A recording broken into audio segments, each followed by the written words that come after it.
এখন থেকে আপনি চাইলে যে কোনো অডিও থেকে ব্যাকগ্রাউন্ড মিউজিক আলাদা করে ফেলতে পারবেন, মানে স্পেসিফিকভাবে ব্যাকগ্রাউন্ড মিউজিক এবং অডিও আলাদা করে ফেলতে পারবেন। কিভাবে করবেন সম্পূর্ণ প্রসেস আজকের এই ভিডিওতে আপনাদেরকে দেখিয়ে দেবো। সো চলুন ভিডিওটা শুরু করা যাক। প্রথমে আমাদেরকে আমাদের ফোনের মধ্যে থাকা যে কোনো একটি ব্রাউজার ওপেন করে দিতে হবে। তো আমি গুগল ক্রোম ব্রাউজারটাকে ওপেন করে দিলাম।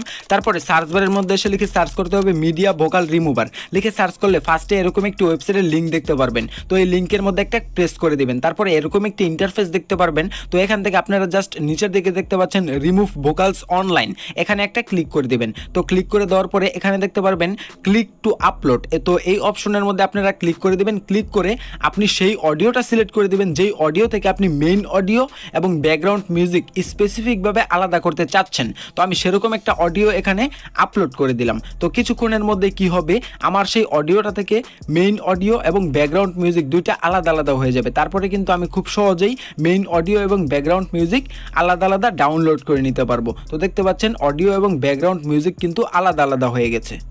অতএব আজকের এই ভিডিওটা এই পর্যন্তই। যদি ভিডিওটা আপনাদের কাছে একটু ভালো লেগে থাকে এবং ইনফরমেটিভ মনে হয় তাহলে অবশ্যই ভিডিওর মধ্যে একটা লাইক করবেন এবং আমাদের ইউটিউব চ্যানেলটিকে সাবস্ক্রাইব করতে ভুলবেন না, কারণ আমাদের ইউটিউব চ্যানেলে এই ধরনের ইনফরমেটিভ ভিডিও প্রতিনিয়তই আপলোড হচ্ছে।